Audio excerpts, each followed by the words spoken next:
Mateo 24. Jesús predice la destrucción del templo. También lo podemos ver en Marcos 13 del 1 al 2, Lucas 21 del 5 al 6. Cuando Jesús salió del templo y se iba, se acercaron sus discípulos para mostrarle los edificios del templo. Respondiendo él les dijo: ¿Veis todo esto? De cierto os digo que no quedará aquí piedra sobre piedra que no sea derribada. Señales antes del fin. Marcos 13 del 3 al 23 y Lucas 21 del 7 al 24. Versículo 3. Y estando él sentado en el monte de los olivos, los discípulos se acercaron aparte diciendo: Dinos cuándo serán estas cosas y qué señal habrá de tu venida y del fin del siglo.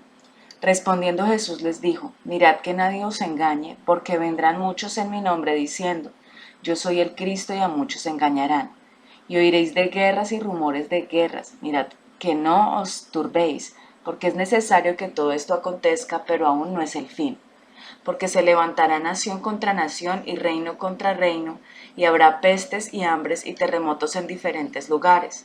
Y todo esto será principio de dolores. Nota: principio de dolores.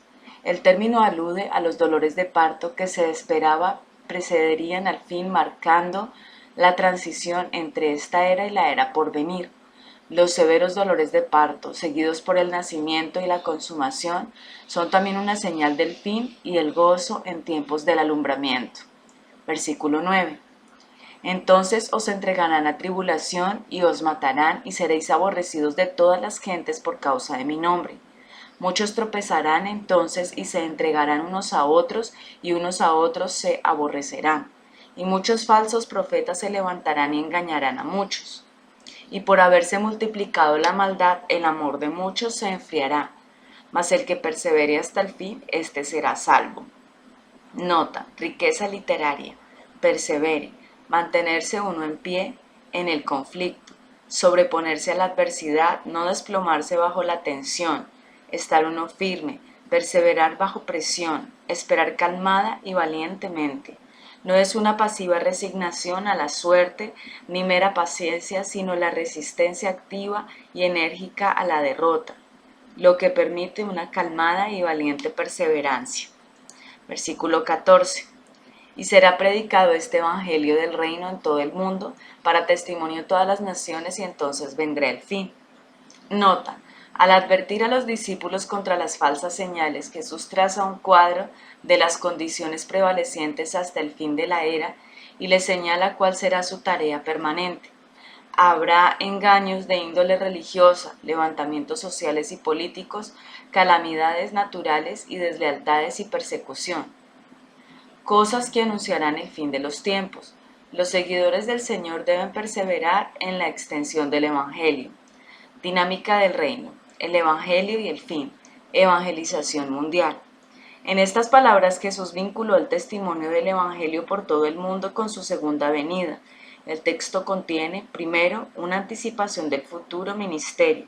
Será predicado este Evangelio, lo cual encierra la declaración del mensaje de gracia del reino sobre el perdón de pecados y el poder de salvación. Segundo, el escenario donde debía tener lugar el esfuerzo evangelizador a todas las naciones, incluyendo a todos los grupos humanos. Tercero, una certeza de que las señales darían testimonio, véase Marcos 16 del 15 al 20, de la resurrección en Cristo y de su poder para salvar y sanar. Cuán acertadamente las palabras de Jesús hablan de los deseos del Padre hacia las naciones del mundo. Dios tiene cuidado de todos los pueblos. Jesús murió por cada persona y la palabra de Dios es para cada nación hasta que llegue el fin. Mateo 13, 37, 38, Mateo 28 del 18 al 20. Versículo 15. Por tanto, cuando veáis en el lugar santo la abominación desoladora de que habló el profeta Daniel, el que lea entienda. Nota: la abominación desoladora profetizada en Daniel 9:27, 11:31, 12:11 fue relacionada por el autor del apócrifo libro, primer libro de Macabeos, 1:54 al 59 y 6:7, con la profanación del templo en el año 168 a.C. por el gobernante sirio Antíoco Epífanes. Sin embargo, Jesús consideraba que la profecía se refería a otra profanación, el arribo del ejército romano que sitió a Jerusalén y destruyó el templo en el año 70 después de Cristo. Ese acontecimiento presagia las condiciones asociadas al retorno de Cristo, de manera que la profecía espera su consumación última de forma no especificada en las Escrituras. Véase la nota Daniel 9:27 para otra interpretación de ese texto. Versículo 16. Entonces los que estén en Judea huyan a los montes. El que esté en la azotea no descienda para tomar algo de su casa, y el que esté en el campo no vuelva atrás para tomar su capa. Mas hay de las que estén encintas y de las que críen en aquellos días. Orad pues que vuestra huida no sea en invierno ni en día de reposo. Nota: Jesús da el sano consejo de salir de la ciudad antes que sea demasiado tarde. Los cristianos escucharon la advertencia y escaparon hacia el pequeño pueblo de Pela, cerca del mar de Galilea. Versículo 21. Porque habrá entonces gran tribulación, cual no la ha habido desde el principio del mundo hasta ahora, ni la habrá. Y si aquellos días no fuesen acortados, nadie sería salvo, mas por causa de los escogidos aquellos días serán acortados. Nota: el historiador judío Josefo, quien presenció la destrucción de Jerusalén, ofrece una vívida descripción de aquellos acontecimientos. De acuerdo con su relato, más de 1.000.000 de judíos perecieron en un día. Versículo 23. Entonces si algunos dijere, mirad aquí está el Cristo, o mirad allí está, no lo creáis. Porque se levantarán falsos cristos y falsos profetas y harán grandes señales y prodigios, de tal manera que engañarán, si fuere posible, aún a los escogidos. Ya os lo he dicho antes, así que si os dijeren, mirad, está en el desierto, no salgáis, o mirad, está en los aposentos, no lo creáis.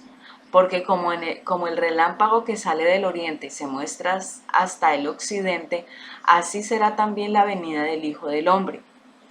Nota: los verdaderos seguidores de Cristo no serán confundidos por falsas señales, sino que esperarán el regreso del Señor desde el cielo. Versículo 28.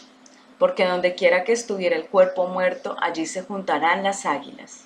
Nota: Jesús predice la destrucción de Jerusalén, una catástrofe que anticipa la tribulación que precederá a su regreso. Jesús habla aquí de aves de presa, águilas, que revolotean sobre un cuerpo muerto para describir la destrucción que rodeará la caída de Jerusalén y los acontecimientos asociados al juicio final. Puede que la frase se apoye en un antiguo proverbio: la venida del Hijo del Hombre. También lo podemos ver en Marcos 13, del 24 al 37, Lucas 21, del 25 al 36, 17, del 25 al 36 y 12, del 41 al 48. Versículo 29. E inmediatamente después de la tribulación de aquellos días, el sol se oscurecerá y la luna no dará su resplandor, y las estrellas caerán del cielo, y las potencias de los cielos serán conmovidas. Entonces aparecerá la señal del Hijo del Hombre en el cielo. Y entonces lamentarán todas las tribus de la tierra, y verán al Hijo del Hombre viniendo sobre las nubes del cielo con poder y gran gloria. Y enviará sus ángeles con gran voz de trompeta, y juntarán a sus escogidos de los 4 vientos, desde un extremo del cielo hasta el otro. Nota: Jesús usa un lenguaje vívido, profético y simbólico cuando describe su glorioso retorno. Versículo 32. De la higuera aprended la parábola: cuando ya su rama está tierna y brotan las hojas, sabéis que el verano está cerca.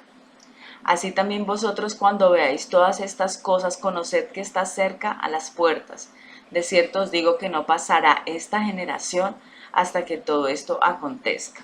El cielo y la tierra pasarán, pero mis palabras no pasarán. Nota: de la misma manera que la aparición de las hojas en los árboles anuncia la llegada del verano, las señales descritas por Jesús serían un aviso de su venida.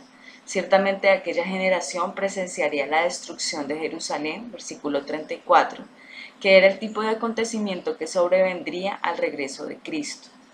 Versículo 36. Pero el día y la hora nadie sabe, ni aun los ángeles de los cielos, sino solo mi Padre. Nota: si el Jesús encarnado no conocía el momento de su segunda venida, es inútil que los demás especulen. Versículo 37. Mas como en los días de Noé, así será la venida del Hijo del Hombre. Porque como en los días antes del diluvio estaban comiendo y bebiendo, casándose y dándose en casamiento, hasta el día en que Noé entró en el arca. Y no entendieron hasta que vino el diluvio y se los llevó a todos. Así será también la venida del Hijo del Hombre. Entonces estarán dos en el campo, el uno será tomado y el otro será dejado. Dos mujeres estarán moliendo en un molino, la una será tomada y la otra será dejada. Velad pues porque no sabéis a qué hora ha de venir vuestro Señor. Pero sabed esto, que si el padre de familia supiese a qué hora el ladrón habría de venir, velaría y no dejaría minar su casa. Por tanto también vosotros estad preparados, porque el Hijo del Hombre vendrá a la hora que no pensáis. Nota: en tiempos de indiferencia y descuido aparecerá súbitamente el Señor. Algunos serán arrebatados para recibirle en lo alto, en tanto otros serán dejados. La idea de tal acontecimiento nos obliga a estar vigilantes y preparados. Versículo 45. ¿Quién es pues el siervo fiel y prudente, al cual puso su Señor sobre su casa para que les dé el alimento a tiempo? Bienaventurado aquel siervo, al cual cuando su señor venga le haya haciendo así. De cierto os digo que sobre todos sus bienes le pondrá. Pero si aquel siervo malo dijere en su corazón, mi señor tarda en venir, y comenzare a golpear a sus consiervos y aun a comer y a beber con los borrachos, vendrá el señor de aquel siervo en día que éste no espera y a la hora que no sabe, y lo castigará duramente y pondrá su parte con los hipócritas. Allí será el lloro y el crujir de dientes. Nota final. Mientras esperan el regreso del Señor, sus seguidores deben servirle leal y responsablemente. Las enseñanzas de Jesús debían crear un espíritu vigilante entre sus seguidores. En sus enseñanzas reservadas a los discípulos en el Monte de los Olivos, Jesús respondió en torno a tres preguntas básicas. Primero, la destrucción del templo. Segundo, su segunda venida. Y tercero, el fin. Estos tópicos están interrelacionados y a veces es difícil determinar de qué acontecimiento se habla. Esta dificultad se resuelve en cierta medida si recordamos que la mayor parte de las profecías pueden cumplirse en un plazo breve y a la vez remoto. Jesús evoca los trágicos acontecimientos que rodearían la destrucción de Jerusalén para describir las condiciones que precederían su propio regreso. Ello debe tenerse presente al leer este capítulo.